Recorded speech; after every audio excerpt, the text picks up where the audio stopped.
Muy buenas noches, con todo lo que necesitan saber. Este año vamos a tener la segunda versión del curso internacional de electrocardiografía avanzada.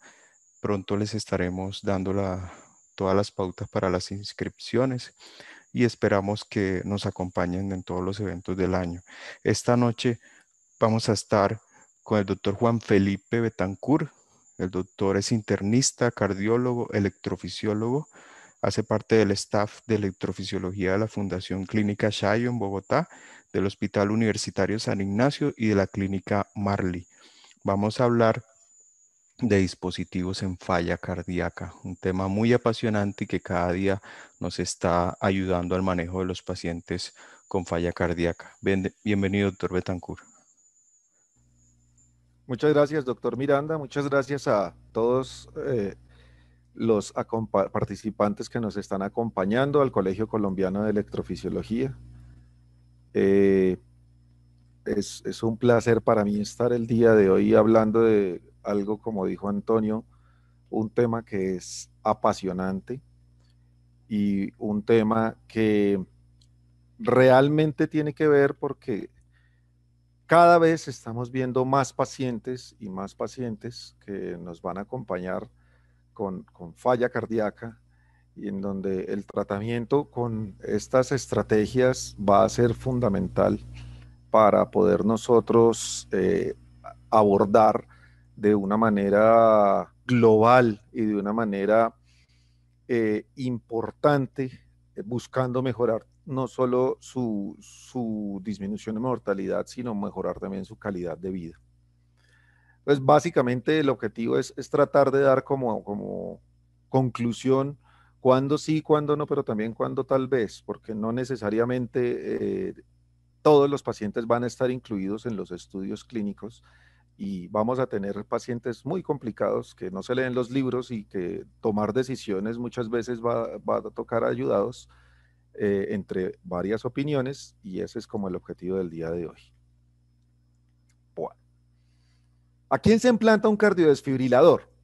En principio, teniendo cardiopatía estructural o no, a un paciente sobreviviente de muerte cardíaca súbita, soy yo, digamos que eso es algo que no representa en general mucha duda. A un paciente que lo llevamos a un estudio electrofisiológico y le inducimos una taquicardia ventricular o fibrilación ventricular, también. Puede que no sea algo natural, sino es algo que está siendo artificial e inducido en un laboratorio de electrofisiología, pero estamos como generando una señal de alarma en un paciente que puede presentar eso de manera espontánea. Por lo tanto, es un paciente que también debe ser llevado a implante cardiodesfibrilador. Taquicardia ventricular no sostenida, de pronto ahí ya empezamos como a tener un poco ya de dudas de será que se le implanta, será que no se le implanta, pero va a depender en muchas medidas de qué tipo de cardiopatía estructural tiene, qué otros tipos de comorbilidades cardiovasculares puede tener el paciente, pero podemos considerar que la taquicardia ventricular no sostenida en algunos escenarios puede ser indicado. Pero en principio, la duda grande se representa es cuando lo vamos a llevar en prevención primaria, es decir, el paciente que tiene alguna noxa, algún factor de riesgo, cardiopatía estructural en general, algo diferente, y que no ha tenido ningún tipo de evento ni inducible ni natural. Y a partir de los años 80, cuando el doctor Mirowski patentó y implantó su primer cardiodesfibrilador, la carga de cardiodesfibriladores que se han venido implantando en el mundo y Colombia no se ha quedado atrás, ha sido exponencialmente grande y exponencialmente mayor. Y la tecnología ha venido en un crecimiento bastante importante, en donde si observamos esta foto, lo bonito no solo es el tema de la tecnología, sino podemos ver cómo hemos venido disminuyendo el tamaño y el incremento de longevidad y de algoritmos y de tecnología que nos ha llevado a mejorar mucho la comodidad y el implante en estos pacientes. Pero lo que nos compete hoy es lo que es la cardiopatía dilatada y la falla cardíaca y vamos a tratar de hacer el enfoque en ese punto. Y lo que enmarca la falla cardíaca es la disfunción ventricular. En diferentes estudios de pacientes con falla cardíaca, vemos que la carga de muerte súbita dentro de la mortalidad total puede ser tan alta como hasta 2/3, que lo encontró el estudio Merritt, pero en principio tiene una carga importante eh, el impacto de la muerte cardíaca súbita como parte de la mortalidad en el paciente con falla cardíaca. Sabemos que el tratamiento de la falla cardíaca salva vidas, disminuye mortalidad, disminuye muerte cardíaca súbita y mejora calidad de vida y síntomas. Y sabemos que el impacto de antagonistas de aldosterona, inhibidores de la ECA, antagonistas del receptor de angiotensina, o en este caso los ARNI, ha sido bastante importante, sin despreciar obviamente el de los beta-bloqueadores, que incluso puede llegar a ser más grande. Los digitálicos, que si bien no han tenido un gran impacto en mortalidad, pues sabemos que por los diferentes estudios van a mejorar o han mejorado los síntomas de los pacientes que los consumen.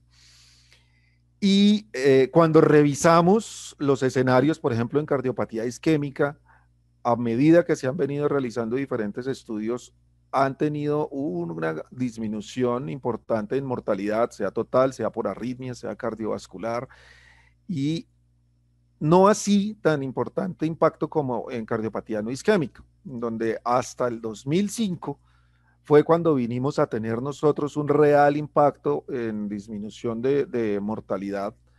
En el Companion también lo tuvimos, pero recordemos que en el Companion teníamos pacientes con resincronización cardíaca, y la resincronización cardíaca da un beneficio adicional al cardiodesfibrilador en los pacientes con indicación. Por lo tanto, ahí queda como difícil establecer que solo sea el beneficio del cardiodesfibrilador.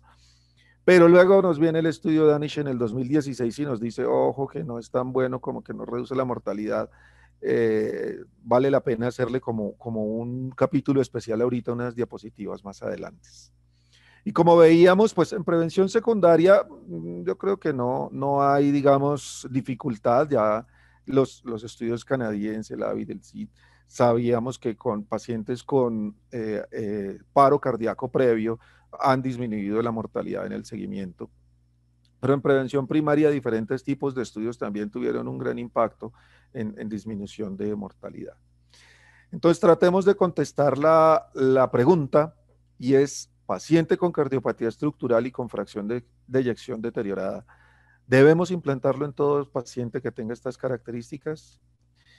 Y vamos a ver cómo vamos a tratar de contestarlo. Entonces, lo primero es revisamos los diferentes estudios y toda la carga que tenemos, que es bastante grande, y son estudios muy importantes que sí nos dicen, oiga, sí, hay disminución de la mortalidad, principalmente en cardiopatía isquémica. En cardiopatía no isquémica puede haber algunas cosas que nos pueden hablar. En pacientes posinfarto de miocardio agudo hay que tener ciertas características para que haya un beneficio real. Y eso ha llevado a que se publiquen diferentes guías en donde es claro que la prevención primaria en determinadas características de pacientes va a tener beneficio con diferentes grados de recomendación, incluso hasta 2B. Y en diferentes guías nosotros lo vamos a tener. Tan así es el impacto que tiene la prevención primaria, que en el 2014 se publicaron unas guías para pacientes no incluidos en los estudios. Es decir, tanto impacto hemos tenido que no solo hay guías para los pacientes incluidos en los estudios, sino nos dicen, ojo, pacientes que no están en los estudios también pueden tener cierto beneficio. Póngale cuidado que, por ejemplo, en los primeros 40 días de infarto de miocardio, en los primeros 90 días después de revascularización, etcétera, etcétera, vamos a tener también algún tipo de beneficio. Y eso ha llevado a que se sigan publicando y actualizando guías que nos van a ayudar a determinar eso. Adicionalmente, tenemos diferentes estudios de costo-efectividad. Este es el más clásico, el argentino, el brasilero también, pero en principio lo que nos dicen que en determinadas poblaciones esa disminución de mortalidad demostrada tiene un importante beneficio de costo-efectividad, y lleva a que sea una terapia apropiada y recomendada.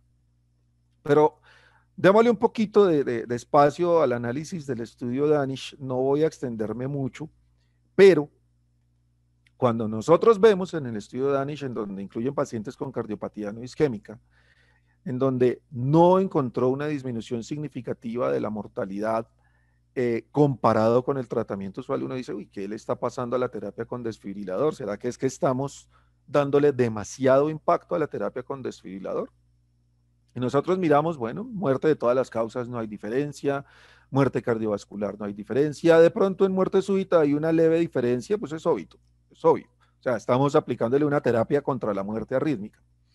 Pero más allá de esto, miren este impacto.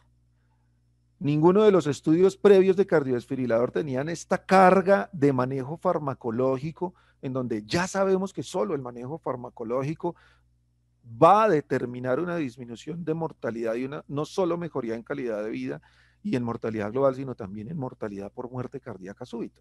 Mire, 96% con inhibidores de la ECA o antagonistas del receptor de angiotensina, 92% con betabloqueadores, 60% con antagonistas, 58% con terapia compartida con resincronización cardíaca, en donde sabemos que la resincronización cardíaca tiene un impacto adicional. Y eso, que este estudio no evaluó beneficio de medicamentos nuevos que sabemos que tienen un impacto importante, ¿sí? Cuando analizamos además algunas partes de los subgrupos, miren esto tan bonito. Cuando nosotros nos vamos a menor de 59 años, realmente uno dice, uy, sí se nos va hacia el lado de protección y cuando nosotros tenemos pacientes que no tengan una falla cardíaca descompensada, una falla cardíaca importante también. Entonces seguimos con los interrogantes. ¿Todo paciente con fracción de eyección baja debe recibir desfibrilador? ¿Pacientes con clase funcional 4 deberían recibir cardiodesfibrilador? ¿Será que es necesaria una mejor estratificación que nos ayude a determinar qué paciente va a tener más beneficio para darle la terapia de cardiodesfibrilador? Todo paciente que vaya a ser llevado a un resincronizador cardíaco debe recibir un cardiodesfibrilador. Y a partir de ahí, entonces, enfoquémonos en qué sabemos de lo que nos indica el implante de un cardiodesfibrilador. Entonces, vamos a analizar por fracción de eyección. Ya desde hace mucho rato sabemos que la disfunción ventricular izquierda tiene una peor sobrevida. Tanto en pacientes que tengan extrasístoles o no tengan extrasístoles ventriculares, como describió el doctor Maggioni en este estudio clásico, pacientes que tenían entre peor función ventricular tenían peor desenlace. De la misma manera, el tipo de muerte varía. Entre tengamos más baja la fracción de eyección, la mortalidad arrítmica va siendo bastante importante, obviamente la mortalidad por cardíaca también, pero la mortalidad total también se va empeorando, que entre menos mala tengamos la fracción de eyección. Y posinfarto también se sabe. Cuando el paciente posinfarto queda con un mayor deterioro de la fracción de eyección, ¿sí? La tasa de muerte súbita y la necesidad de reanimación también va a ser mucho mayor. Entonces, en principio, ¿qué sabemos? En la mayoría de los estudios y trabajos, la fracción de eyección menor del 35% es la que tiene la indicación del implante del cardiodesfibrilador. En la mayoría de los estudios el promedio está dentro del 27%, pero el mayor beneficio se ha visto cuando el paciente se encuentra entre el 16 y el 20%. En clase funcional, eso es algo que ya nos lo enseñó el estudio Merritt hace rato, y nos enseñó que cuando nosotros tenemos un paciente en clase funcional 2 y en clase funcional 3, el impacto de la muerte cardíaca súbita se lleva la mayoría de la mortalidad de los pacientes. No así en clase funcional 4, en donde se invierte todo la torta y vamos a tener la gran mayoría de pacientes muriendo por falla cardíaca más que por muerte cardíaca súbita. Entonces, con ese entendemos en donde el mayor beneficio va a estar entre menos deteriorado esté nuestro paciente y entre más lo podamos proteger y mantener en una clase funcional adecuada, vamos a tener un impacto mayor de muerte cardíaca súbita, por lo tanto, vamos a tener un mayor beneficio en el implante de cardiodesfibrilador. En la mayoría de los estudios hay muy pocos pacientes en clase funcional 4, muy pocos pacientes en clase funcional 1, y el beneficio no es homogéneo en toda la población. Si nosotros vemos, por ejemplo, el DEFINIT, que fue uno de los estudios iniciales que en cardiopatía no isquémica no demostró beneficio claro total en mortalidad total.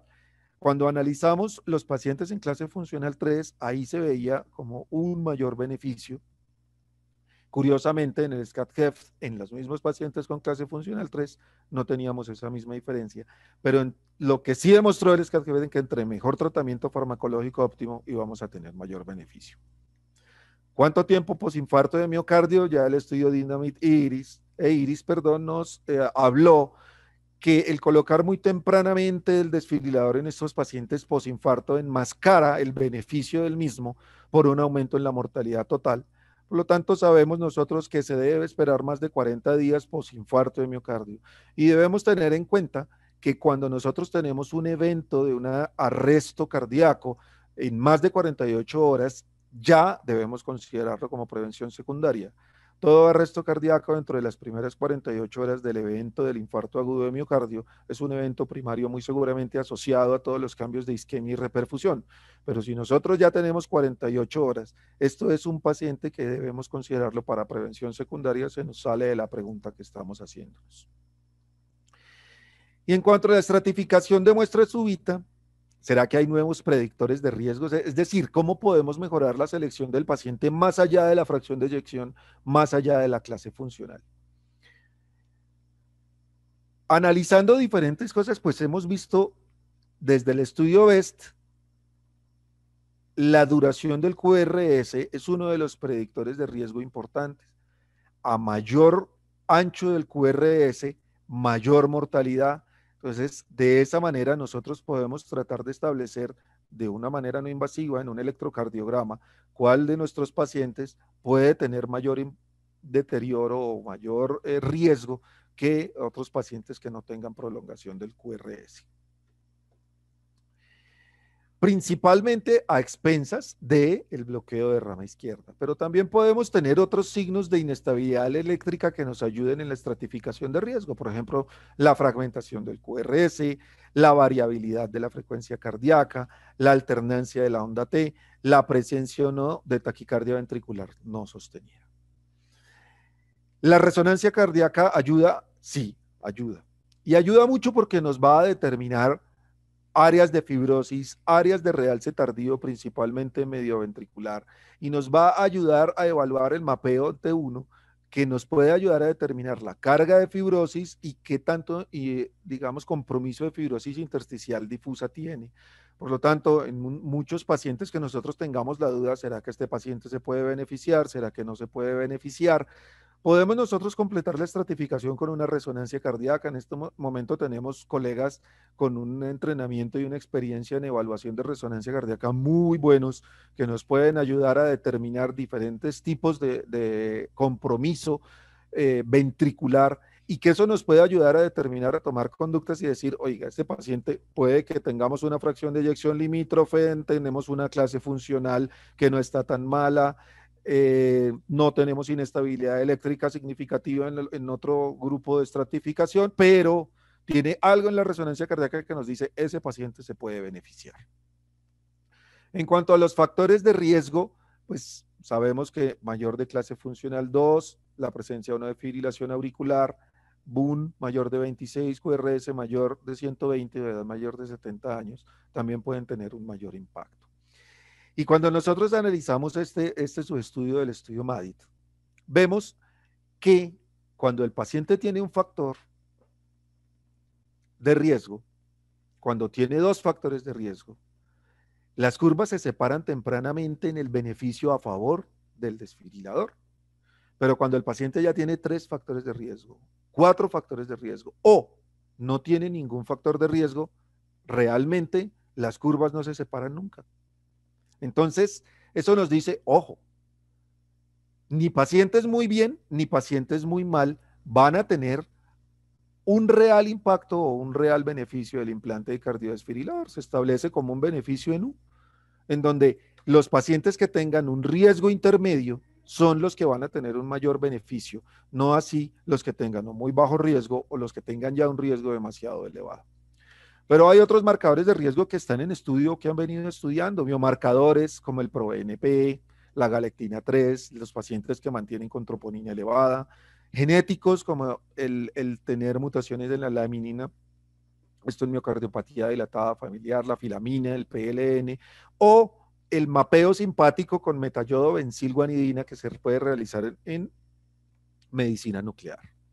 Unas palabras para cardiopatía chagásica, porque en Chagas las cosas no están escritas igual, y en Chagas podemos tener otros tipos de estratificadores que nos pueden ayudar a determinar. Este es un estudio muy bonito del doctor Anis Razi en Brasil, en donde él demostró que de las cosas importantes para tener en cardiopatía chagásica no es solo la fracción de eyección, no solo la fracción de eyección, la presencia de taquicardia ventricular no sostenida, la presencia o el deterioro de clase funcional, la cardiomegalia en radiografía de tórax, los bajo voltaje en electrocardiograma o el sexo masculino tienen un mayor riesgo. Y en ese sentido, eso nos puede ayudar a determinar cuáles pacientes se podrían beneficiar mejor y cuáles no de la terapia con cardiodesfibrilador. Y a partir de ahí surge lo que se llama la prevención 1.5. ¿Qué es la prevención 1.5? La prevención 1.5 es ese punto en el que nosotros tenemos un paciente para prevención primaria, pero no ha hecho ningún tipo de evento para prevención secundaria. Entonces, básicamente se llama la prevención primaria con síntomas. Síntomas y estratificadores que nos pueden ayudar a determinar, darle un mayor riesgo a ese paciente y decir, ese paciente tiene un mayor beneficio de este impacto con terapia de cardiodesfibrilador respecto al beneficio que podamos tener en el otro tipo de paciente. Por ejemplo, paciente que tenga taquicardia ventricular no sostenida, extrasístoles ventriculares frecuentes, en especial si tiene morfologías diferentes, fracción de eyección baja o síntomas como síncope o presíncope, principalmente si es de origen no explicado. Y el estudio OMNI, que fue muy bonito, nos mostró que cuando nosotros vemos el porcentaje de terapias apropiadas comparativamente, pues los pacientes con prevención secundaria tienen mayor porcentaje de terapias apropiadas que los pacientes con prevención primaria. Pero cuando nosotros analizamos el grupo 1.5, básicamente no hay de una diferencia entre la prevención secundaria y el grupo 1.5 respecto al porcentaje de terapias no apropiadas. Pero vámonos a la contraparte, y es a las comorbilidades y la fragilidad del paciente, porque eso también nos puede decir, oiga, ese paciente más bien no le voy a dar este beneficio porque ya va a tener otra comorbilidad que le va a impactar el deterioro de sobrevida y de esa manera probablemente no tenga la mejor respuesta a la terapia con cardiodesfibrilador. Y vemos que esta fragilidad, esta disminución de la reserva en pacientes mayores de 65 años, está una tercera parte, pero en pacientes mayores de 85 años, hasta la mitad de los pacientes pueden tener esa disminución de la reserva por fragilidad.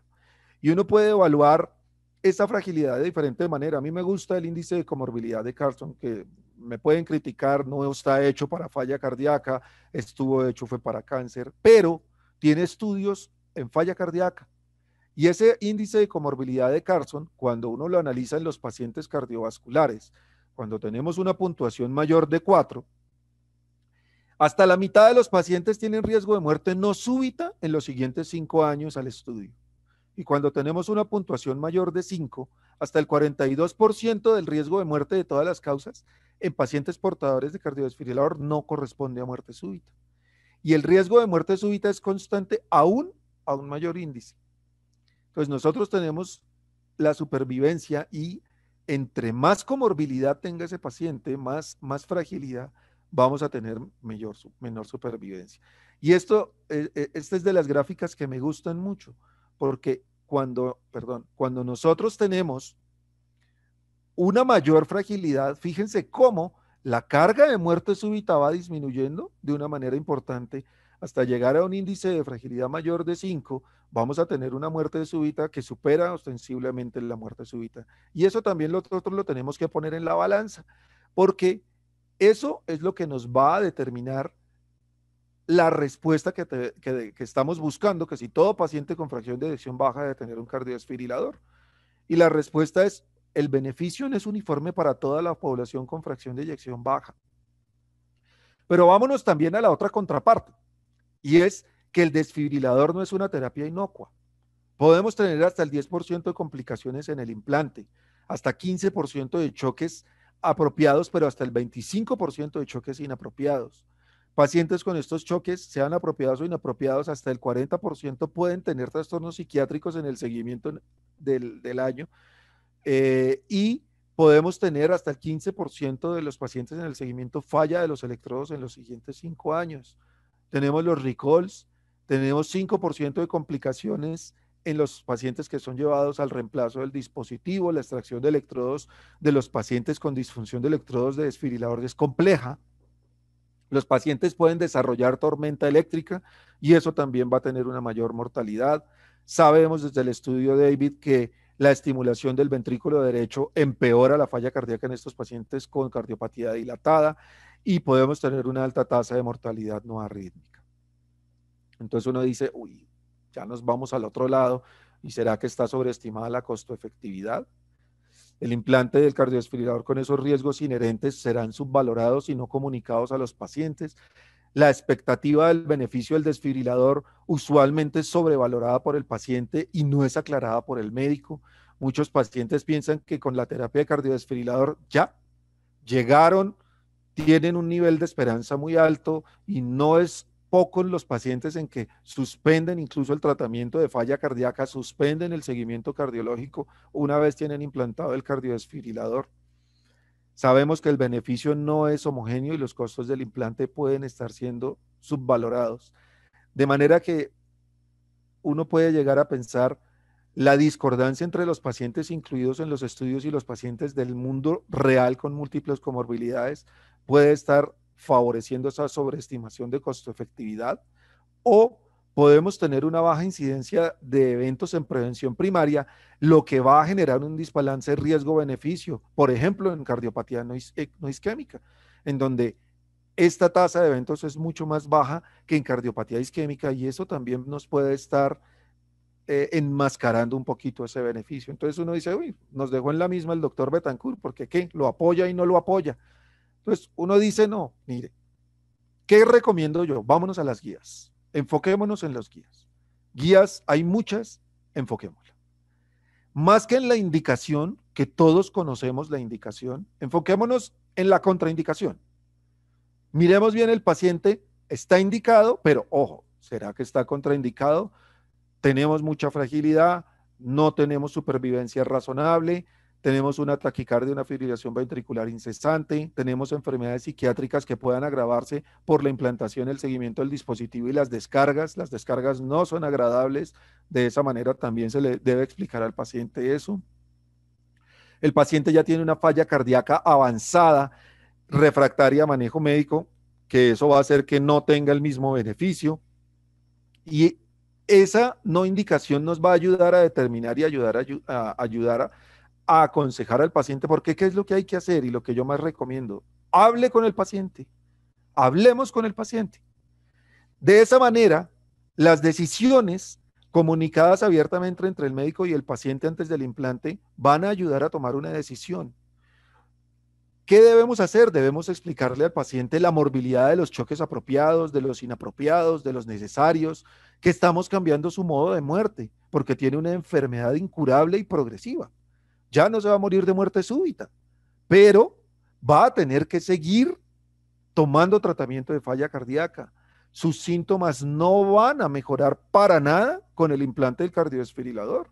Sus síntomas van a mejorar es con el seguimiento del cardiólogo, de la clínica de falla cardíaca y el tratamiento médico.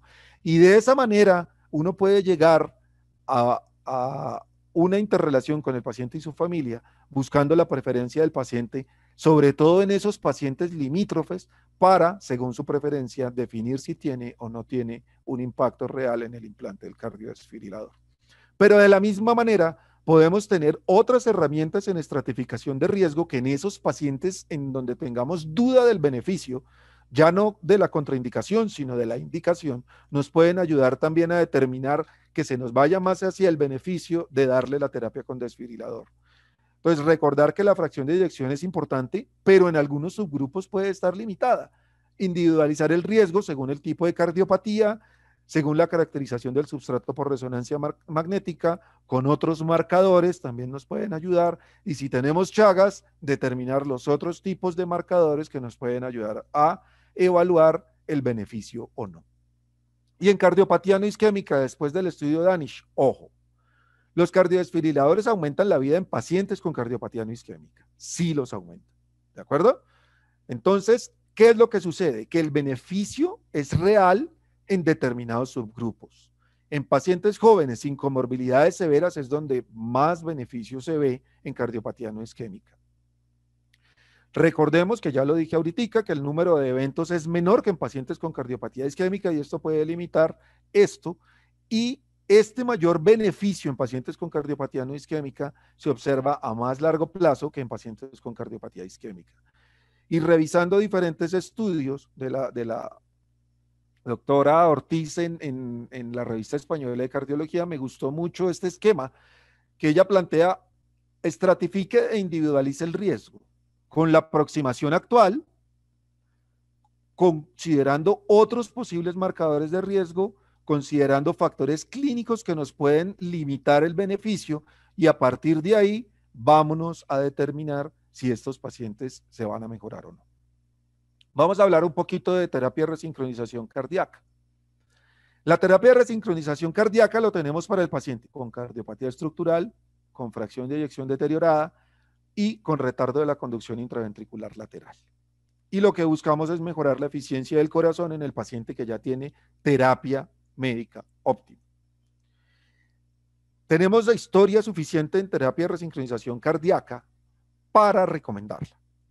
Desde los primeros estudios en donde lo primero que estábamos haciendo era validar el electrodo, cuál era el sitio óptimo, si sí mejoraba o no mejoraba, hasta los estudios que demostraron beneficio en morbilidad y mortalidad.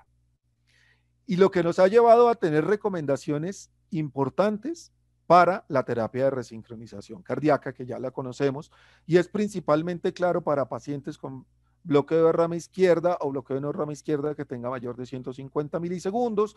Cuando es menos ancho, pues obviamente vamos a tener mucho más beneficio cuando tenemos bloqueo de rama izquierda que no bloqueo de rama izquierda, QRS angosto no, ¿sí? Y debemos tener el paciente con clase funcional deteriorada, con fracción de eyección deteriorada y manejo médico óptimo. De pronto, la duda radica en ciertas particularidades. Por ejemplo, en fibrilación auricular.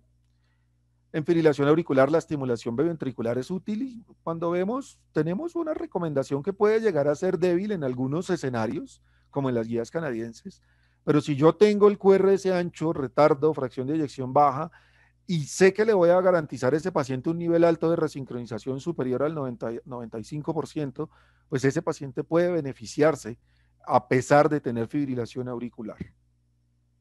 Y si no logro una tasa de resincronización significativa en ese paciente, debo hacer que ese paciente tenga una tasa de resincronización significativa. Por lo tanto, que si médicamente no lo llevo a una tasa de resincronización mayor al 95%, debo yo estar pensando en hacerle ablación del nodo AB para que ese paciente tenga el verdadero beneficio de la resincronización cardíaca. Pacientes que van a tener estimulación ventricular permanente, sí, si yo tengo una fracción de eyección baja, menor del 40%, ya vamos en 45%, y el paciente va a tener una estimulación ventricular permanente, por ejemplo, un bloqueo completo, una bradicardia en pacientes con fibrilación auricular muy importante que nos haga prever que va a estar altamente estimulado, también se beneficia de un resincronizador. Sin embargo, la magnitud del beneficio del resincronizador está dada entre los respondedores y los no respondedores. Se sabe que entre más ancho, bloqueo de rama izquierda, cardiopatía no isquémica o mujeres, va a tener un mayor efecto de respuesta que en pacientes con no bloqueo de rama izquierda o QRS angosto. En la mitad están los pacientes con cardiopatía isquémica o nosotros los hombres. Pero recordemos qué pasa con la activación ventricular en bloqueo de rama izquierda. En este mapita muy bonito hecho por el doctor Auriquio, con Carto, vemos que en el bloqueo de rama izquierda lo que vamos a tener es un gran retardo de la conducción en la pared posterior lateral y basal del ventrículo izquierdo. Y eso es lo que nosotros vamos a estar mejorando con el resincronizador cardíaco, adelantándonos a este retardo para mejorar esa eficiencia del corazón. Entonces nos dicen, en bloqueo de rama derecha, ¿será que sirve o que no sirve? Y nosotros vemos que no todo bloqueo de rama derecha es igual. Podemos tener un bloqueo de rama derecha entre donde el retardo es claramente definido por la pared lateral del ventrículo derecho, pero podemos tener un bloqueo de rama derecha que está enmascarando un bloqueo de rama izquierda, y en donde si bien podemos tener algo de retardo en la pared lateral del ventrículo izquierdo, también podemos tener retardo en la pared lateral del ventrículo izquierdo. No es solo por tener el eje, no es solo por tener el bloqueo fascicular adicional, sino por tener un mayor retardo diferencial. Cuando nosotros analizamos aquí el retardo, por ejemplo, entre ABL y B6 y B5, en donde no tenemos una diferencia significativa en la activación, cuando nosotros vemos este caso, vemos un retardo significativo respecto a ABL y B6 a expensas de una mayor demora en ABL, una deflexión intrinsecoide mucho mayor en ABL que en B5 y B6, y eso nos va a hablar de un bloqueo de rama derecha que está enmascarando un bloqueo de rama izquierda, y ese paciente con un QRS mayor de 150 milisegundos, con una fracción de eyección mayor de 35%, clase funcional deteriorada, eh, o perdón, que ya tenga tratamiento médico óptimo, se va a beneficiar independientemente de que tenga un bloqueo completo de rama derecha. Entonces, debemos determinar para mejorar ese porcentaje de pacientes respondedores desde las características pre, durante y posimplante. De manera, en el preimplante vamos a tener importancia en la indicación, en que los grupos de mayor beneficio, en la ausencia del control de comorbilidades, por ejemplo, en pacientes con enfermedad renal crónica o EPOC, o en pacientes que tengan valvulopatías no funcionales, que obviamente si nosotros tenemos eso, vamos a tener un paciente que no va a tener un igual beneficio con la terapia de sincronización, independientemente de que tenga la indicación. Dentro del enflante, tenemos que tener o elegir la zona de estimulación ideal. ¿Yo a dónde tengo que llegar? A la zona que está retardada. Podemos tener diferentes tipos de ayudas, ¿sí? Por ejemplo, la medición desde el QRS hasta el electrograma del ventrículo izquierdo que sea mayor de 100 milisegundos. Esa zona de estimulación más tardía es la que nos va a determinar que sí estoy haciendo un verdadero beneficio en la resincronización cardíaca, evitar bucles innecesarios en los electrodos que nos favorezcan la dislocación progresiva del electrodo. Claramente, si tengo estimulación diafragmática, no dejemos el electrodo ahí. No dejemos el electrodo porque vamos a tener que apagarlo. Entonces ese paciente va a entrar dentro de los no respondedores. Y en el posimplante, pues voy a tener que programarlo muy bien, voy a tener que optimizarlo de diferentes maneras y asegurar que el paciente esté teniendo estimulación ventricular, biventricular, por ejemplo, pacientes con extrasístole ventricular muy frecuente que nos van a limitar esta estimulación, podemos tener que llevar a ese paciente a ablación de la extrasistolia para mejorar la resincronización cardíaca. Y en este momento tenemos diferentes herramientas de diferentes casas matrices que nos van a ayudar a mejorar ese porcentaje de estimulación ventricular o estimulación ventricular izquierda preferente. O existe la posibilidad de estimulación en dos sitios diferentes del ventrículo izquierdo, como la estimulación multipunto, que nos va a favorecer una captura de un área más amplia y podemos tener beneficio en determinados grupos de pacientes sobre la terapia de resincronización cardíaca. Y ya para terminar, unas palabritas de la estimulación gisiana, en donde lo que nosotros estamos hablando de la estimulación gisiana es que nos vamos a adelantar al sitio en donde se está produciendo la alteración de la conducción. Fíjense ustedes que cuando analizamos dónde está el trastorno de la conducción, hasta el 46% de la alteración de la conducción está en el GIS proximal o medio, ¿sí? Solo el 18% se encontraba en la rama izquierda, o ya postdivisional podíamos tener alteración de la activación de Purkinje hasta en el 36%, pero de esa manera, si nosotros nos estamos adelantando al trancón, pues vamos a tener una estimulación directa del GIS, sea selectiva o no selectiva, que nos va a ayudar en ese caso para determinados tipos de pacientes.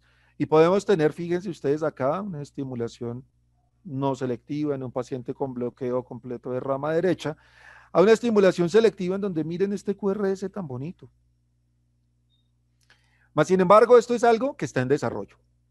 Yo lo apoyo, me gusta hacerlo, pero debemos tener en claro a qué pacientes y a qué pacientes no. Entonces, vamos a compararlo con la estimulación de la rama izquierda y con la resincronización biventricular.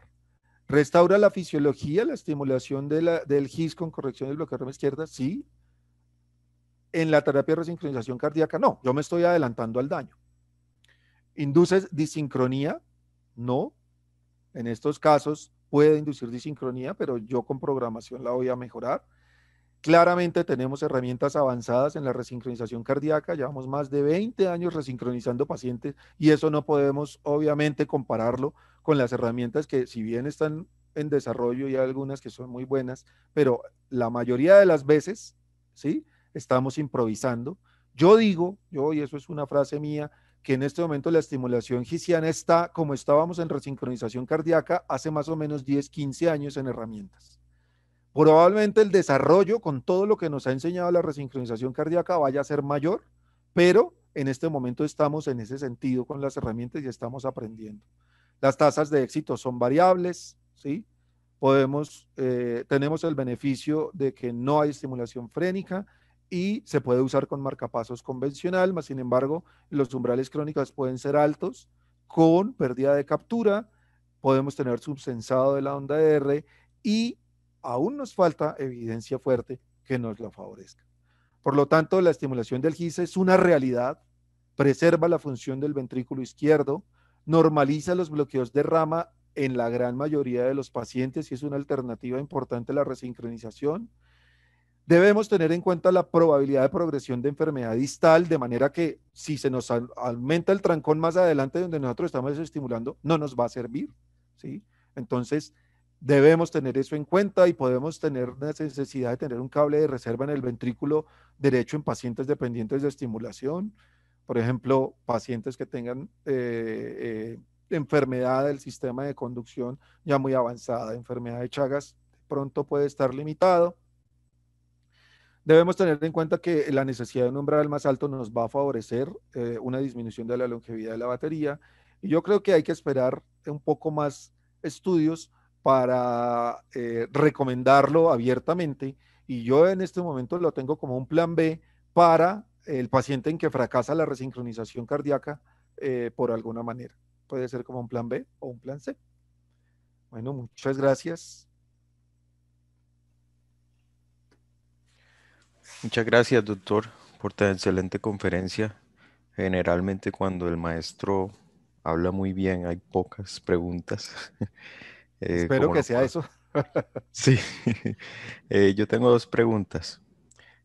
Una es en pacientes con disfunción ventricular en rango medio, con fracción de eyección de 40-45%, en falla cardíaca. eh, ¿Qué estrategias utilizamos para definir el riesgo de muerte súbita? Porque es un punto donde la evidencia está en la mitad. Entonces no es fácil tomar la decisión en un paciente de esos para colocar un desfibrilador.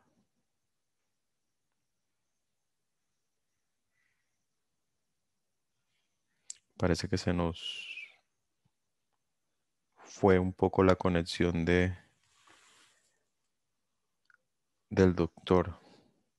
Sí, el doctor Betancourt está congelado, ya me contacto con el doctor.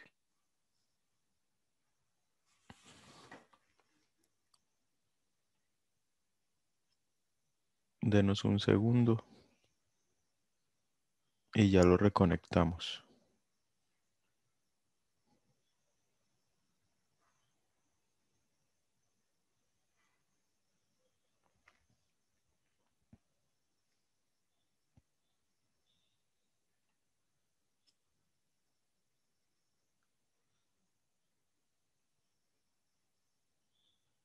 Como les había dicho al inicio de la charla, estamos organizando todos los eventos de este año.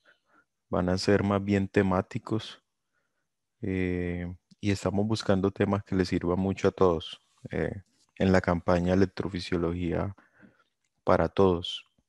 Seguimos con prevención de muerte súbita ahorita en marzo, principalmente con el grupo de la Clínica Chayo.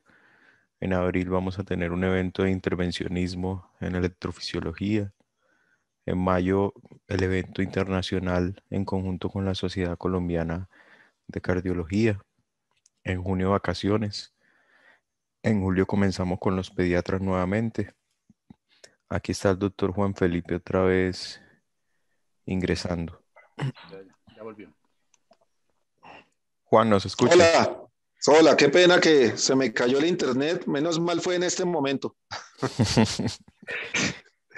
Entonces Al- ya esto lo podemos manejar así desde el móvil. ¿Alcanzaste a responder, a oír la pregunta mía? Sí, sí, yo le alcancé entonces, ¿yo qué decía?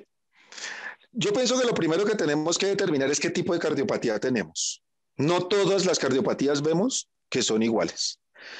Si tenemos una cardiopatía chagásica, si tenemos una cardiopatía isquémica, ya empieza a tener puntos a favor de la terapia con desfibrilador. No ha sido una cardiopatía no isquémica con esa fracción de eyección. Pero tenemos que mirar más cosas. De pronto en esos pacientes con una fracción intermedia, tengamos que mirar más cosas a favor o tengamos que mirar más cosas en contra. Probablemente una estratificación mayor con una resonancia cardíaca nos pueda ayudar.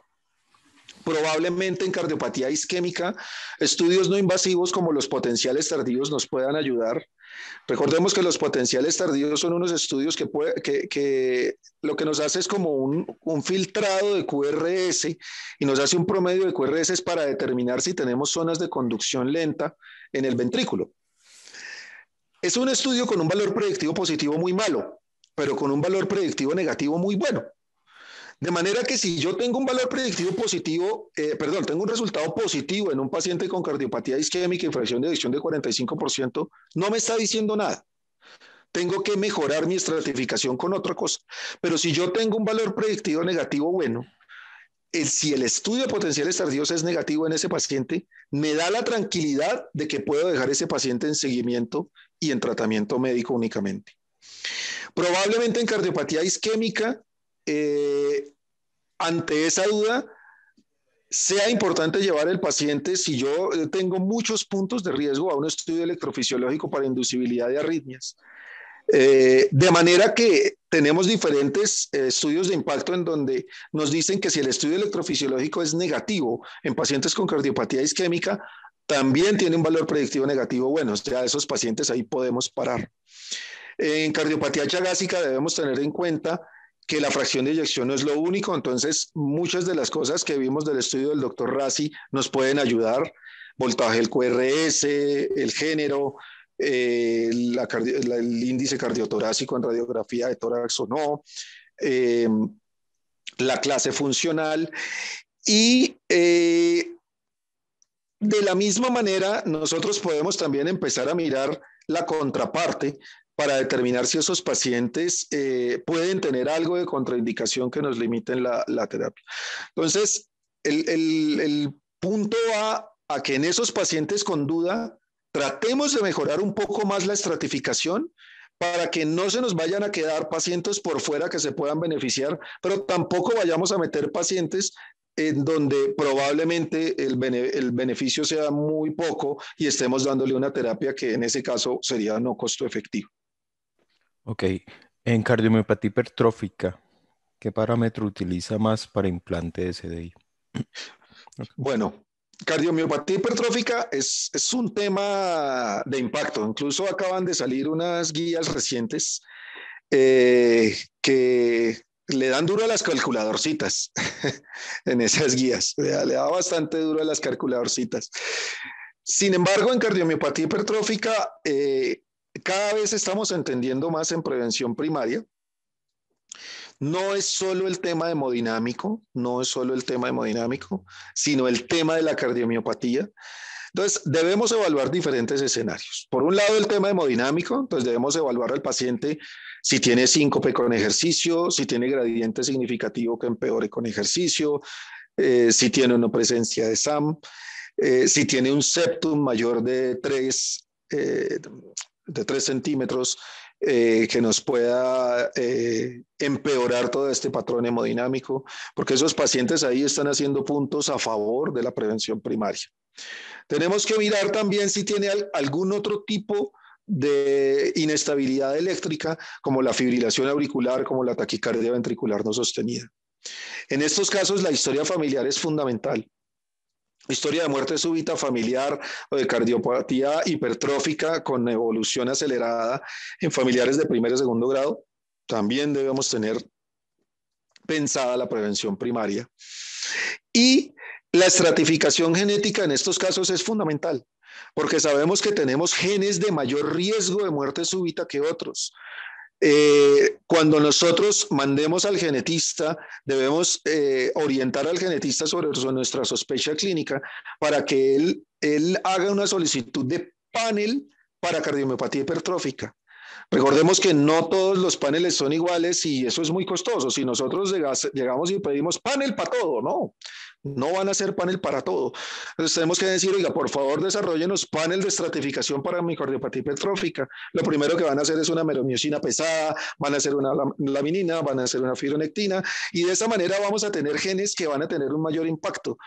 Pacientes con mutación en la meromiocina pesada tienen una mayor mortalidad y mayor riesgo de muerte súbita, de manera que solo con ese estudio genético, si no tenemos ninguno de los otros, ese paciente se podría estar beneficiando de implante cardiodesfibrilador como prevención primaria. La última pregunta es saber si en los estudios de terapia de resincronización cardíaca se hace énfasis en la etiología del bloqueo de rama izquierda. Es decir, si hay mayor beneficio en etiología isquémica, dilatada, chagásica, infiltrativa u otras, pero eso yo lo vi en las últimas diapositivas que lo explicaste muy bien, pero aquí lo preguntan nuevamente. Bueno, el mayor beneficio está en mujeres, en cardiopatía no isquémica, en QRS mayor de 150 milisegundos y en bloqueo completo de rama izquierda. Ese es el mayor beneficio de la terapia de resincronización cardíaca. Pero uno no deja, digamos, afuera el resto, o sea, pues a hombres también se le pone. Bloqueo completo de rama izquierda con QRS de 120 a 150, también.